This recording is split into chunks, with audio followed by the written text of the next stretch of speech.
por estar muito tempo no League of Legends, principalmente, né, no esporte eletrônico, eu gosto de me apresentar como Leonardo e como Lion, tá ligado? São 2 coisas diferentes uma da outra, e vão começando a se um faz parte da vida do outro, querendo ou não, tá ligado?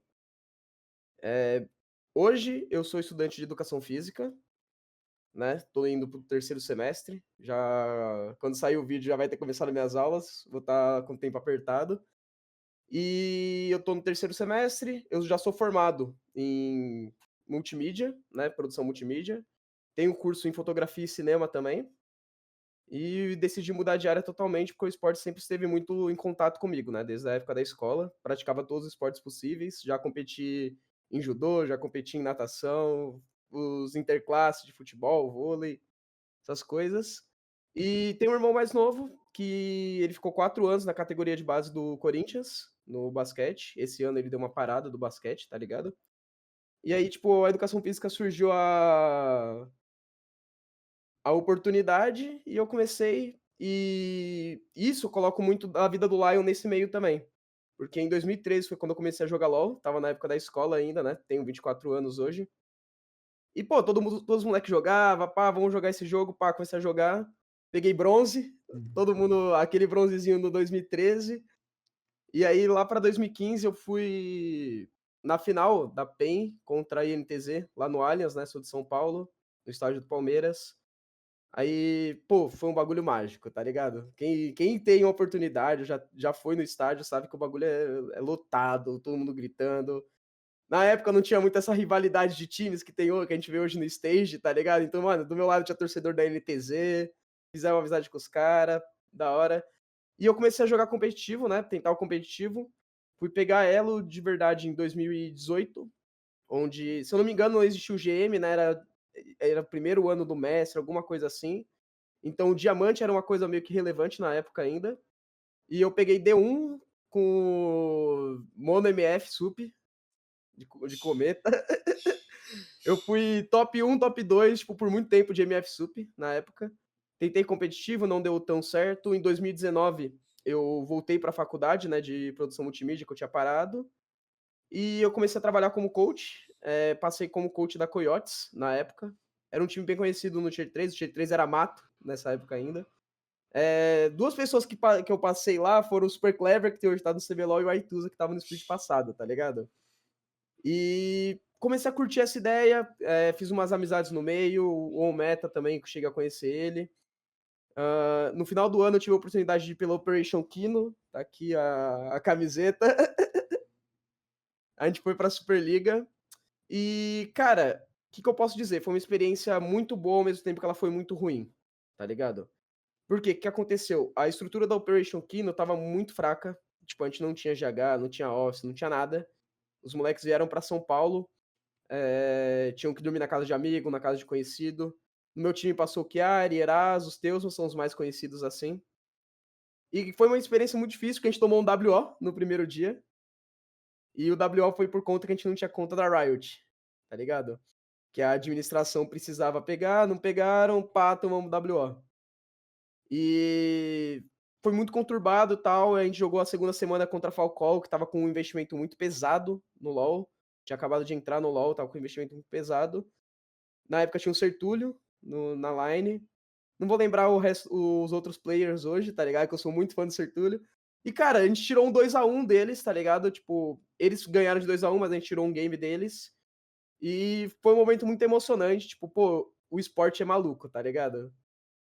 Mesmo tudo sendo uma merda, aquela vitória, tipo, pra gente valia ouro, saca? Tipo, a gente falou, cara, mesmo com tudo isso que a gente passou, a gente conseguiu tirar alguma coisinha. Aí em 2020, eu tive uma oportunidade de ir pra Argentina, pra trabalhar como assistente coach também. E eu acabei recusando, né? Porque eu tinha que terminar minha faculdade e tal, tinha conseguido um trampo em jornalismo na época. Fiquei aqui, veio a pandemia, senti que foi a melhor opção que eu pude ter escolhido naquele momento da minha vida.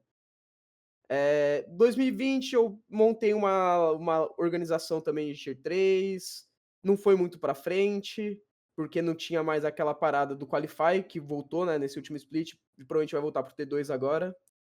E, cara, chegou um momento que, tipo, a gente não achava suporte, o meu time era inteiro GM, e eles falaram: "Lion, para de dar coach pra nós, velho, vem jogar aqui, vamos testar isso daí.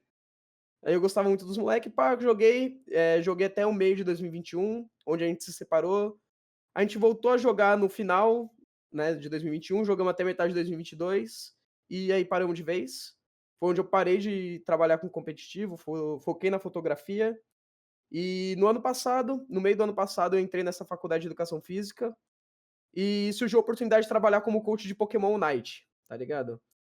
Porra, eu não sabia nada de Pokémon Unite. A única coisa que eu sabia era, tipo, como trabalhar em time, comunicação, pensamento de player, tá ligado? Mais essa parte mental, mesmo não tendo qualificação de diploma nem nada. Eu entrei nisso e a gente pegou, tipo, o top 4 no campeonato que dava vaga pro Mundial, com um time que formado há um mês, tá ligado? A gente perdeu só pros times que tinham investimento monetário. Então isso daí pra mim foi uma vitória dentro do Pokémon Night. Conheci muita gente incrível, maravilhosa, foi muito legal. E nesse ano eu voltei pro LoL, tô hoje na All Eternal, só que hoje eu tô fazendo um trabalho um pouco diferente, que é o trabalho de health coach, né? Eu tenho que trabalhar mais essa parte física dos atletas.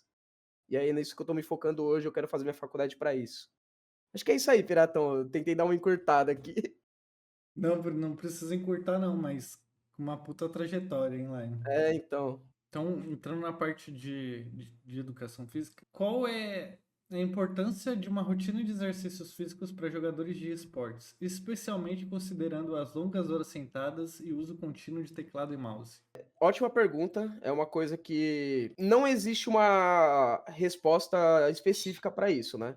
A importância, a gente pensa nisso daí. Pelo motivo da gente estar sentado o dia inteiro, depende muito da rotina do atleta também, né? Do jogador. Porque às vezes, se ele é um cara mais de boa, que trabalha durante o dia, dependendo do trabalho dele, ele exerce um pouco de força física, de alguma coisa assim. Agora, vamos pegar o exemplo da maior parte da molecada, tá ligado? Que, tipo, estuda de manhã, vai até ali o almoço e, tipo, pô, pega pra jogar até a hora de dormir. Eles estão muito aptos ao sedentarismo, porque eles não vão se alimentar bem, provavelmente, eles não vão se preocupar em cuidar da própria saúde, tipo, alimentar, e física também.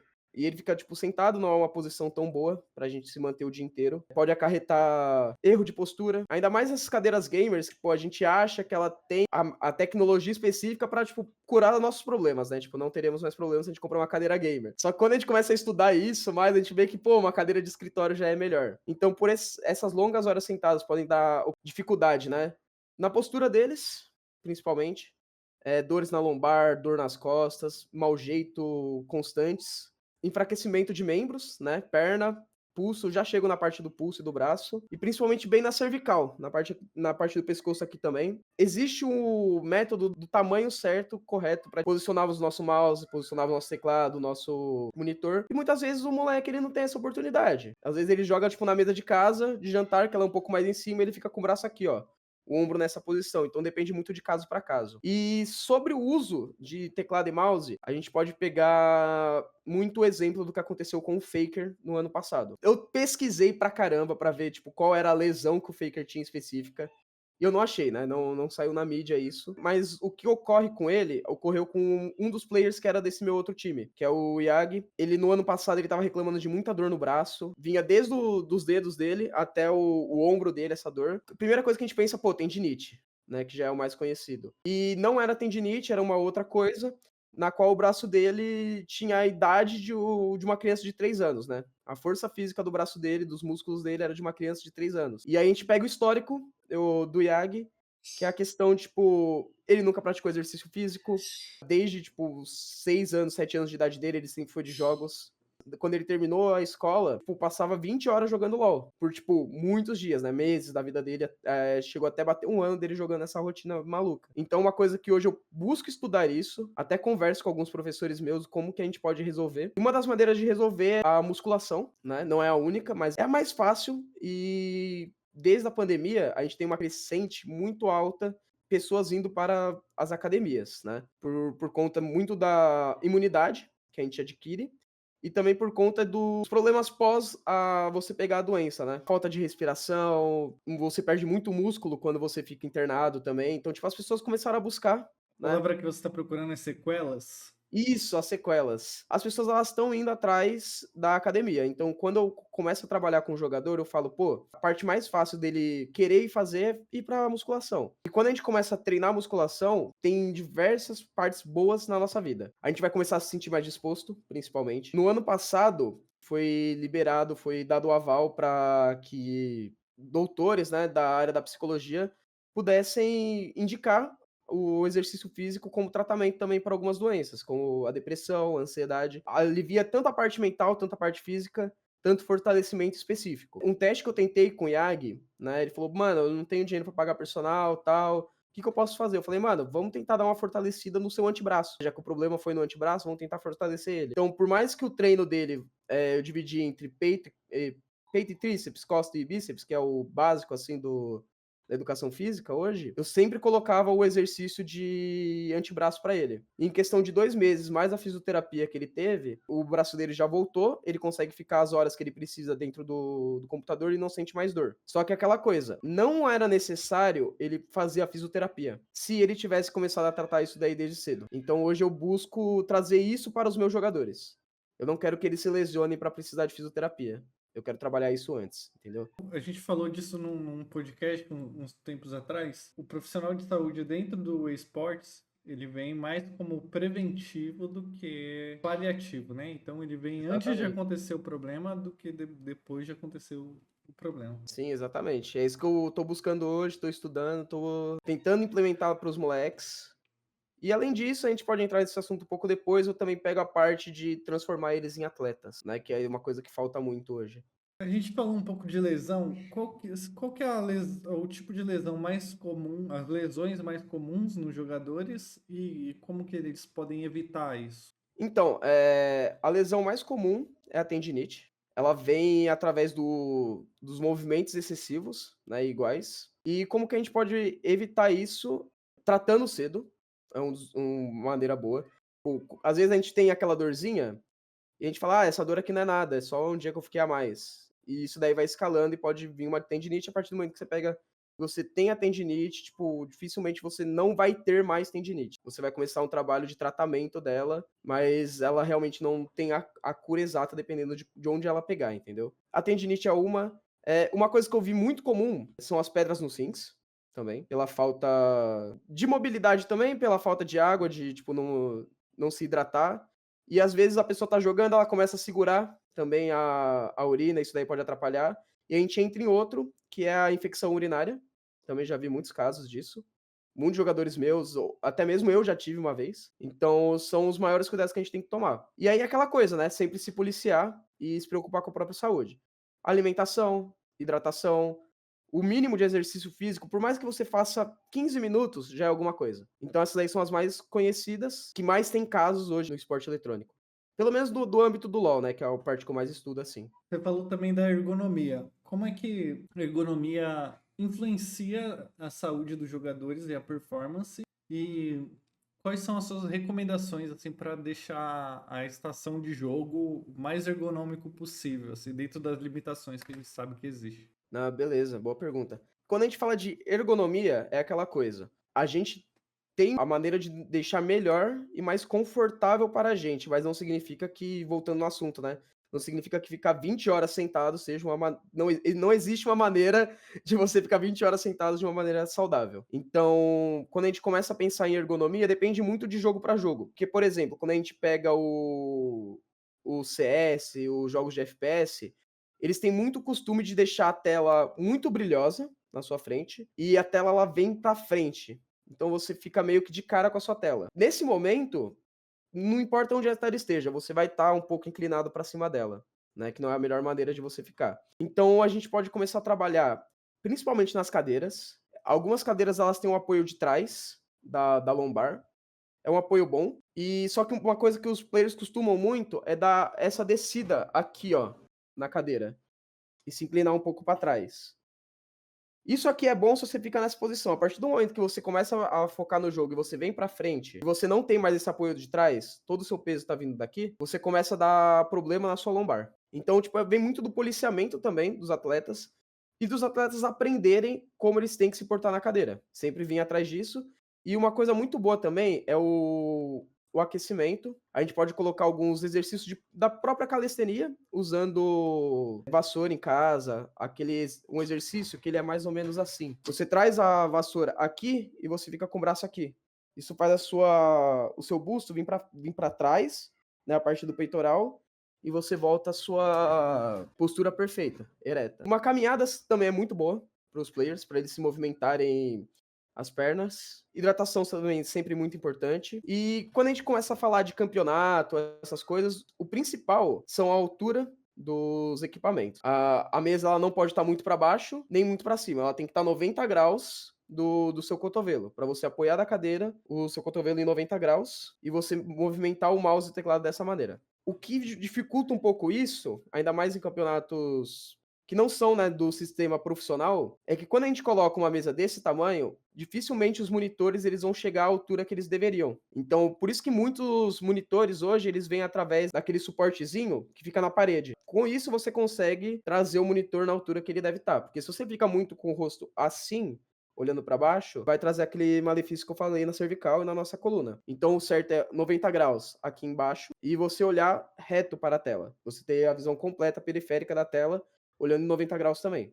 São totalmente ereto. Mas aí, tipo, muito difícil em campeonato, em screen, os jogadores eles seguirem isso. Mas a maneira correta seria isso. Um pouco fora do LoL, com o aumento dos jogos em realidade virtual, por exemplo, que usa o óculos de VR, movimenta o corpo, você acha que isso impacta na saúde de quem vai jogar? Você acha que é mais saudável do que ficar 20 horas sentado, por exemplo? Quando a gente trata do físico, pode ser que sim, né? Porque você vai estar se movimentando, querendo ou não, é um exercício físico que você está fazendo enquanto você joga. Porém, a gente entra em outros âmbitos que podem ser. Pô, será que aquilo lá, para o nosso áudio visual, é bom? Depende das configurações exatas e do tempo de consumo daquela pessoa. Se ela fica o dia inteiro naquilo, provavelmente aquilo lá também pesa. Em certo momento, por mais que a gente esteja fazendo esforço físico, a gente vai ceder pro peso. A gente vai começar a jogar olhando para baixo. Isso daí vai trazer o mesmo malefício aqui para nossa coluna. Por mais que a gente esteja de pé, a gente tá tipo forçando muito essa parte de trás aqui. Então, talvez pro físico, pra atividade física, pode ser até legal, mas aí sempre vem um malefício junto. E aí como a gente trata isso, eu teria que experimentar para ver, porque é uma coisa que eu nunca usei um óculos de realidade virtual. E uma coisa também que tem disso é muitos mobiles, né? Que vem aquelas cadeiras aqui assim. Cara, o mobile não tem como. O mobile ele vai trazer algum problema para não tem o que você possa fazer. Só se você jogar o mobile aqui, ó. E mesmo assim se policiar, né? Jogar ele tipo no controle aqui no teclado de 90 graus, porque a partir do momento que você joga deitado, você tá usando muita força aqui, ó. E você fica horas ali, muitas vezes. Então na hora que você é igual quando hoje nem tanto, mas quando eu era mais novo, a gente usava muito telefone, né? O telefone fixo. Você ficava aqui, ó, segurando o telefone fixo, pô, trocava ideia com seu parceiro 30, 40 minutos, na hora que você desligava, você não travava aqui, ó. Seu braço não queria mais descer. Isso daí é a mesma coisa do mobile. Você fica horas aqui, quando você for mexer o braço, vai sentir os seus músculos meio que atrofiando, né? Isso daí é muito ruim. Então a questão do mobile é essa, a questão do VR é tipo, ele pode chegar a trazer algumas coisas boas, mas ele sempre vai trazer malefícios também. Sim, você falou um pouco da psicologia, que foi liberado o tratamento através de musculação e etc. Você tá ouvindo o passarinho? Tô ouvindo. Eu vou fechar a porta rapidinho, Tudo calma bem, aí. tudo bem, tudo bem. Você falou um pouco da saúde mental, de os psicólogos terem sido liberados para recomendar exercício físico. A saúde mental, a gente vê que é uma preocupação crescente entre os jogadores de esportes, né? Alguns ainda não acreditam, falam que não confiam, não Uhum. acreditam em psicólogo, etc. Na parte física, como que você recomenda, o que você recomenda para lidar com o estresse e ansiedade da competição? Cara, maneiras físicas que a gente pode tratar isso é uma coisa que eu vi muito acontecer no ping-pong nas Olimpíadas agora. Todos os jogadores, eles têm os seus rituais. E muitas vezes esse ritual não é algo supersticioso. Pô, se eu não fizer isso, a gente vai perder. Muitas vezes é uma maneira que ele se prepara para ele trabalhar com a própria pressão do jogo. Uma imagem muito legal que a gente viu é do Tatum, do Curry e do LeBron James, que eles estão jogando pela seleção norte-americana, os três fazendo o ritual deles ao mesmo tempo. E esse ritual é o que eu falei, tipo, ele é uma maneira de você expor pro físico algo que tá dentro da gente. Pro plano terreno, uma coisa que tá dentro da gente. Desabafar. No ping-pong, eles têm um grito de guerra deles. Quando eles fazem um ponto, eles dão um grito específico, que é basicamente isso. É tipo, pô, tô jogando a pressão, tô jogando tudo pra fora porque eu quero me concentrar. Então, a questão da concentração, ela vem muito de indivíduo pra indivíduo. O que a gente pode, quando a gente começa a falar de exercício físico, é que o exercício físico, ele vai agir diretamente na nossa ansiedade, né? Muitas vezes a gente tem uma ansiedade descontrolada e ela pode se tornar controlada através de exercício físico, atividade física. Não só musculação. Eu pego muito exemplo hoje, que eu sou professor de natação também. No começo do ano eu tava com muita coisa na cabeça, muito ansioso, e eu comecei a nadar, tipo, não dava aula em certo momento, eu falei, mano, eu vou nadar aqui 45 minutos. E aquilo lá me acalmava pro dia inteiro. Virou um remédio pra mim. Todo dia eu chegava, eu nadava meus 45 minutos, pronto, tava pronto pro meu dia.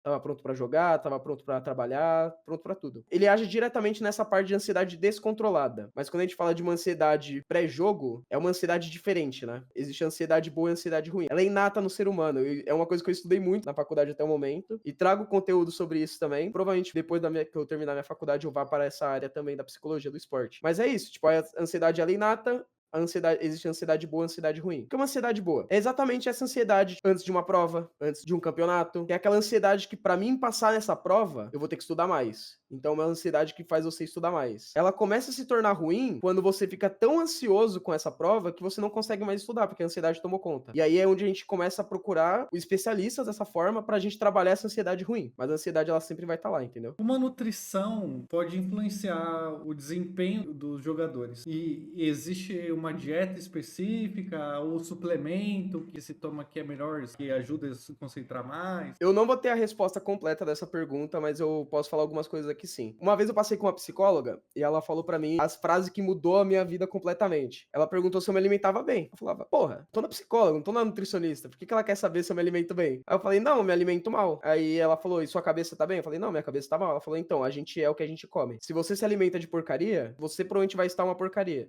Se você se alimenta de maneira saudável, você vai estar saudável. Pô, eu falei, caraca, o que ela falou aqui tem sentido. E quando eu comecei a me alimentar melhor, a minha cabeça começou a funcionar melhor. Quando a gente pula, né, não vou saber de dizer a dieta específica hoje, vem muito de biotipo para biotipo, porque muitas vezes a pessoa o jogador ele vai procurar a nutricionista, ele é aquela pessoa que tem um biotipo que não engorda, muitas vezes é aquele biotipo que, pô, come um negocinho já engorda 2 quilos, então, tipo, é muito específico de player para player. Mas quando a gente começa a tratar de suplementos, o melhor hoje é a creatina, porque a creatina, ela não é um suplemento a mais. Ele é a reposição de um hormônio que a gente tem dentro da gente, que é a creatinina. Ela vem para facilitar e agir mais rápido a sua recomposição desse hormônio. A creatina é o melhor e isso ajuda diretamente na concentração. Eu vou usar a creatina só quando eu estiver treinando. Não, a creatina você pode usar no seu dia a dia. Se é uma pessoa que, tipo, não tem tempo para treinar, mas, pô, tem um dinheiro a mais ali que pode usar numa creatina, usa, você vai sentir alguma diferença, pelo menos, na sua vida, tá ligado? Tá,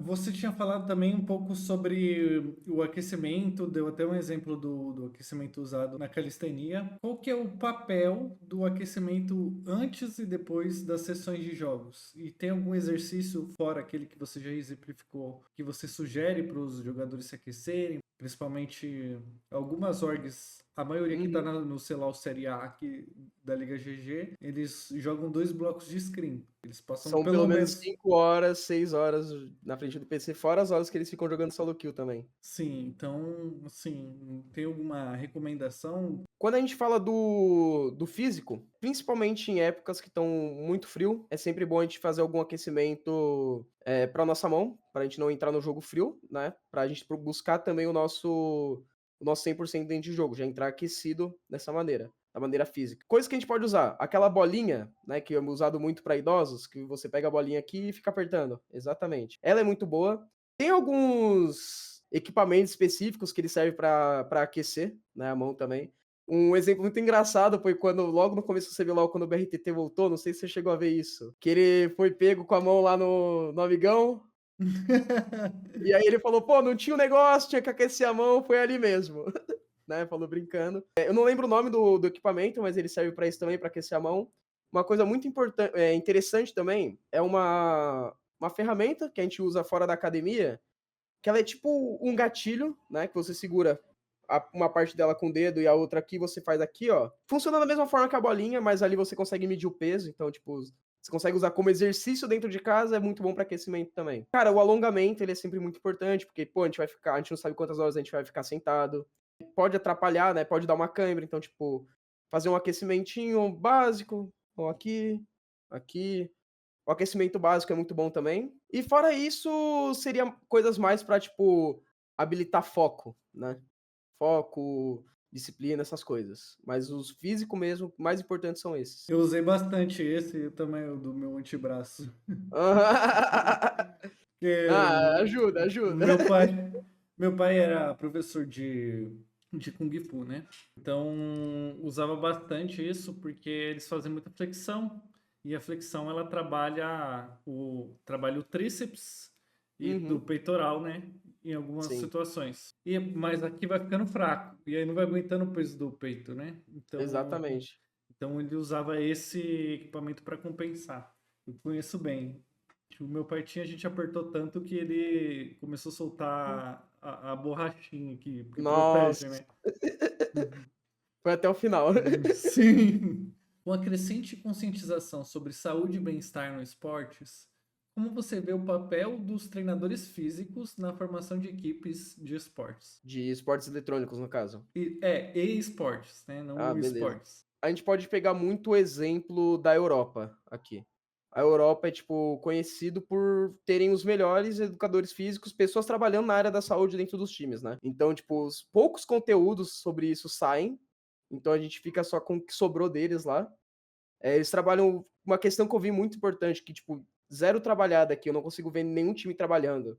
E dos contatos que eu tinha no Tier 1, na época de 2020, 2021, nunca ouvi ninguém falar sobre isso, que é, tipo, trabalhar a questão de sono dos atletas e muita questão do humor, como o humor afeta e como eles trabalham o humor. Um documento que, tipo, não saiu, né, da Europa, pô lá, mas, tipo, a gente viu uma live, tipo, a gente viu, pô, eles estão falando sobre isso. E então, quando a gente começa a tratar da saúde dentro dos times, a gente tem que separar um pouco pelo formato profissional e pelo formato sem profissional que é o Tier 3 hoje. Quando a gente trata o profissional, eles já têm muito a cabeça e muitas vezes eles não têm escolha de falar, ah, não quero ouvir isso. Eles têm que ouvir, ponto. A gente começa a trabalhar a saúde mental deles, psicólogo, a gente começa a trabalhar muito com. Tem muitos fisioterapeutas nos times brasileiros hoje. E é aquela coisa, o fisioterapeuta ele trabalha, na maioria das vezes, na parte paliativa, mas ele também pode trabalhar antes disso, na preventiva.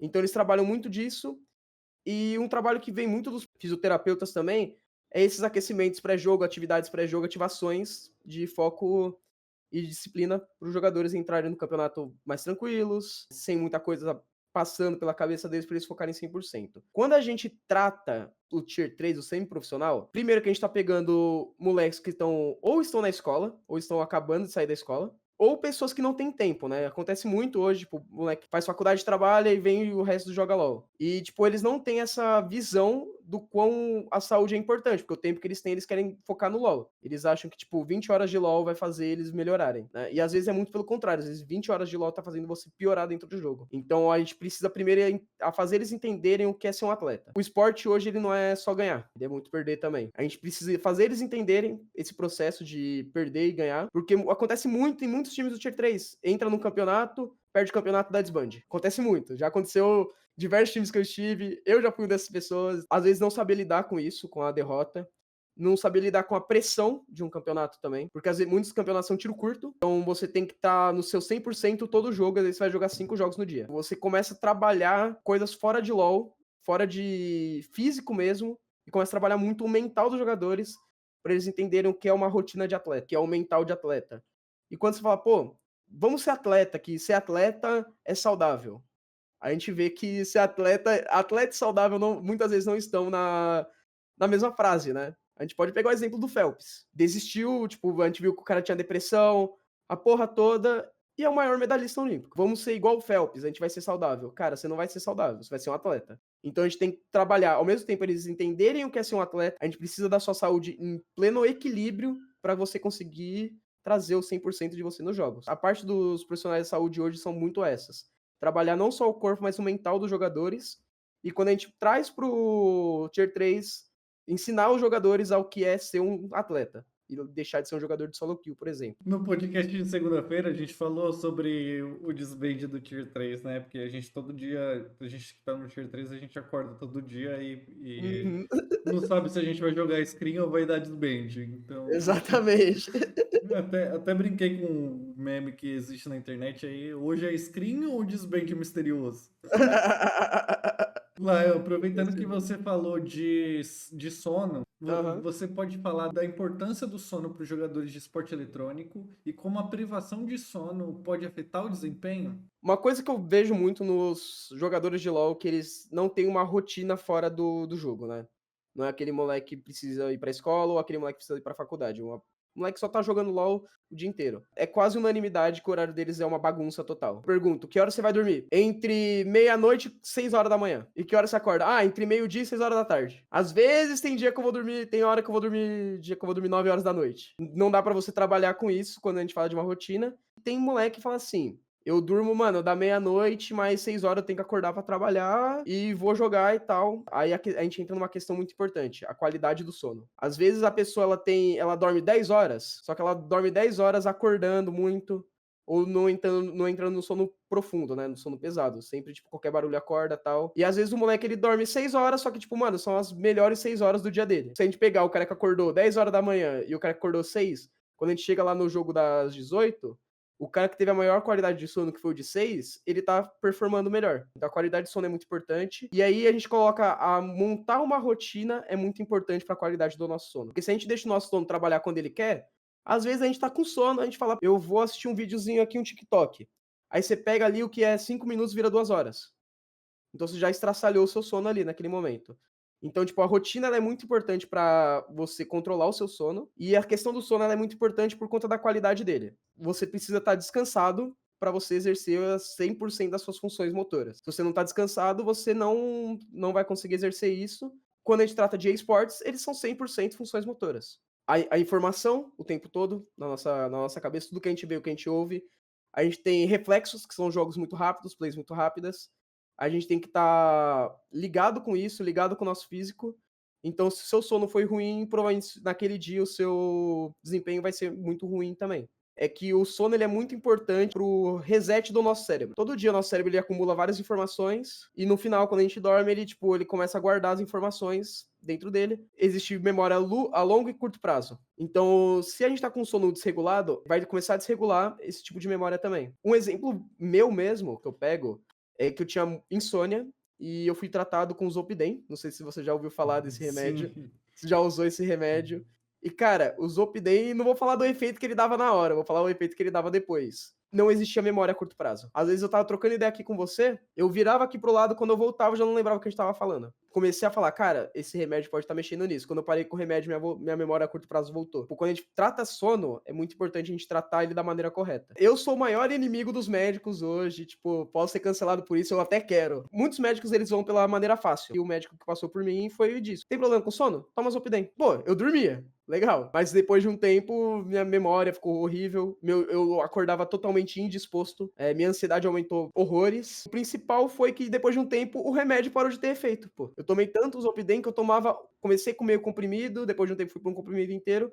Tinha dia que eu tinha que tomar 2 comprimidos se eu queria dormir. Então essa daí é uma parte muito ruim da medicina, né? Quando a gente começa a tratar só com remédio e não com outras maneiras mais saudáveis, realmente do jeito que tem que ser. O esporte físico é um exemplo disso também. Quando a gente trata o sono é exatamente dessa maneira. Tipo, tá lidando com informação o tempo todo. O jogo nada mais é que estratégia, então, tipo, a gente tem que estar muito ligado. Precisa ter um sono para estar ligado para efetuar o que a gente aprendeu.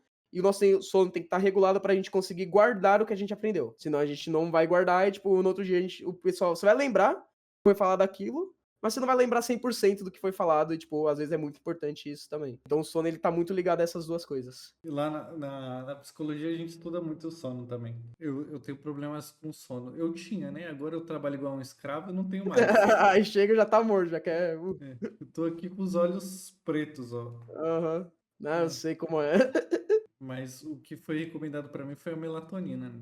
A melatonina, É, aquela usei natural. por um tempo, mas, tipo, não dava efeito, aí eu preferi, mano, não vou usar.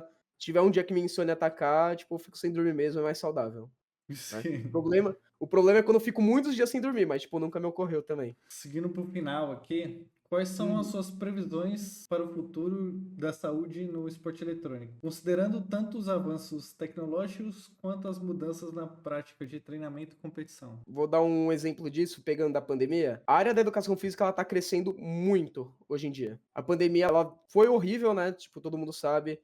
Mas uma coisa que ela trouxe para o pessoal da educação física foi os hospitais hoje, eles procuram educadores físicos, porque chegou um momento, né, quando a gente começa a tratar, quando eles começaram a tratar das sequelas, que eles falavam, cara, não é o fisioterapeuta que consegue tratar isso. Pô, não é o tal pessoa que consegue fazer isso. Quem consegue fazer isso? Pô, o profissional de educação física. Ele que vai conseguir passar um treino específico para cada pessoa. Então a educação física ela cresceu muito nesses últimos anos. A prática de esportes cresceu muito na população, principalmente jovem, nesses últimos anos. E quando a gente começa a trazer isso para o esporte eletrônico, eu gosto de pegar um exemplo muito da minha faculdade.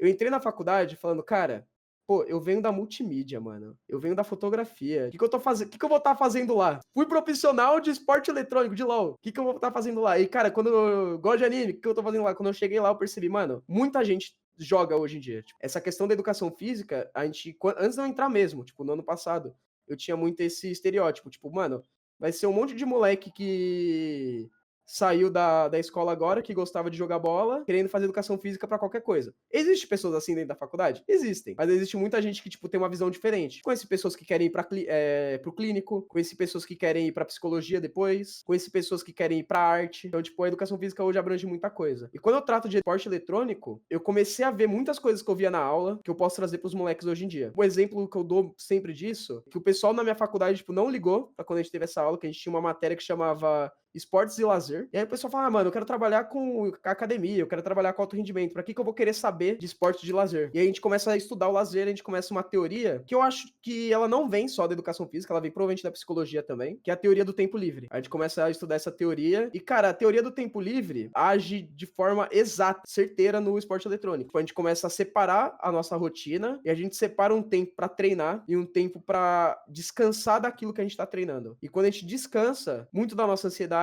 muito da nossa depressão por não estar alcançando nossos resultados, eles são mandados embora porque a gente começa a ver que, tipo, a vida não é só aquilo. E um exemplo que eu dou sempre muito disso, que o pessoal fala, ah, tem que ser igual ao Kobe Bryant, Mamba Mentality, e o cara era uma máquina, um monstro, ganhou tudo. Pô, beleza, ele ganhou tudo? Sim.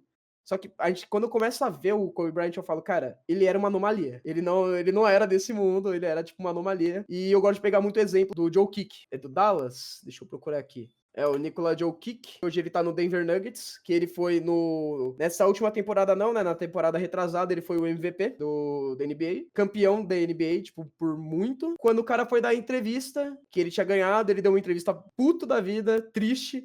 Ele falou, cara, acabei de descobrir que eu vou ter que ficar em Denver pra comemorar o título, sendo que eu queria ir pra minha casa logo, porque vai começar as corridas de cavalo. Então, tipo, eu falo, cara, esse cara, ele entende. Tipo, ele foi o melhor da temporada da NBA. Não é uma coisa comum você ser o melhor da temporada da NBA, né? São os caras que vivem pro esporte.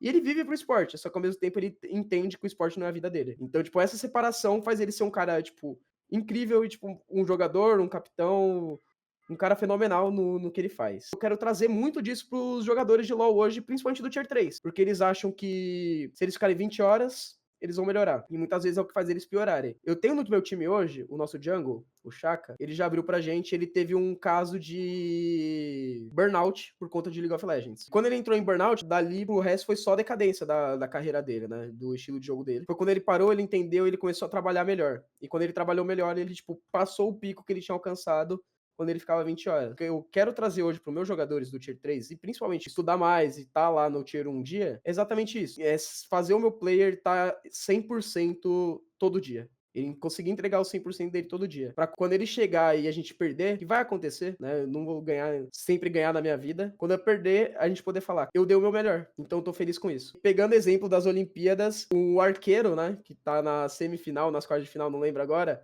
Ele deu a entrevista dele, ele falou assim, cara, é um esporte que, tipo, não tem como você atrapalhar o seu adversário. Você só pode fazer o seu. E se eu fizer o meu melhor, só que o cara de lá for perfeito, eu vou perder, mas eu vou perder feliz. Porque eu sei que o meu melhor eu entreguei. Né? Então é isso que eu quero trazer para os meus jogadores hoje. Eu acho que é isso que todo mundo que trabalha na área da saúde no esporte eletrônico hoje tá buscando também. É isso, concordo muito. Lion, agora para encerrar, peço para você começar com um recado e Uhum. depois vender suas redes sociais, seu trabalho, se alguém quiser te procurar, como é que te encontra e etc. Ah, perfeito, Piratão. Cara, começando com o recadinho aqui, bebam água, gurizada, principalmente, e se atentem muito, tanto os jogadores, se atentem muito à saúde de vocês. Aquela dorzinha, aquela hora que você quer ir no banheiro e você, tipo, depois eu vou começar uma partida aqui, depois eu vou. Toma cuidado com essas pequenas coisas, porque são isso que transformam uma bola de neve pro nosso futuro. Sentir uma dorzinha, já fala, já começa a correr atrás um pouco antes, vai atrás de uma atividade física. Pô, não gosto muito da musculação, pô, não tenho dinheiro pra entrar numa academia. A calistenia tá aí, qualquer esporte hoje, a gente vai usar muito do nosso corpo, já vai ser melhor que ficar sentado o dia inteiro. Quando a gente pratica o esporte, muitos dos esportes eles são em grupo. E tipo, a gente vai começar a entender melhor como trabalhar em grupo e trazer isso pra dentro do nosso jogo específico. Até vou dar o exemplo da natação também, guys, que é quando a gente a natação ela é o esporte individual mais coletivo que existe hoje. Porque você tá na sua raia sozinho, só que você sempre tá batendo o cara do seu lado, sempre tá tendo que bater o ponto dele. Você pode aprender muito com ele, ele pode aprender muito com você. A troca de experiências na natação ela é muito importante também para isso. Então, tipo, pratiquem esportes, vão atrás de uma educação física melhor para vocês, pro corpo de vocês. E um recado também para as orgs hoje, no Tier 3. Se vocês querem investir nos jogadores de vocês, procurem pessoas que queiram investir em jogadores, não em títulos. Porque muitas vezes é o que eu falei, tipo, às vezes você cria uma line muito forte para um campeonato e depois ela dá desbande. E, cara, você pode colher esses frutos desses jogadores mais para frente. Hoje, se eu fizer um trabalho bom para meus jogadores e amanhã eles estiverem no Tier 1, eles vão falar, cara, teve um moleque lá, quando eu tava no Tier 3, que ele trabalha muito bem. Por que a gente não tenta trazer ele aqui pra ver se ele pode ajudar? Então, tipo, a gente tem que construir a nossa vida com pequenas sementes, né? Pode plantar o que a gente quiser, mas a gente também tem que colher o que a gente plantou. Então, se a gente plantar um pouquinho cada dia nos nossos players, nos nossos jogadores, a gente vai colher lá na frente. Então, por mais que você queira ganhar um título, pô, pensa na saúde dos seus jogadores. E também, para caso você tá lá no campeonato, depende muito do jogador, ele falar, mano, hoje é impossível jogar, tô com a tendinite. Vão atrás da saúde dos jogadores, que isso daí vai melhorar com certeza tanto o nosso cenário, tanto, tipo, a imagem, né, das orgs perante os players, perante, tipo, as mídias, os patrocinadores, essas coisas. E falando um pouco das minhas mídias aí, quem me conhece sabe o @Lionzada, né, tanto no Instagram, tanto no Twitter, são as que eu mais uso assim. É isso aí, rapaziada. Lion, muito obrigado, viu? Eu Eu vou que agradeço, Piratão.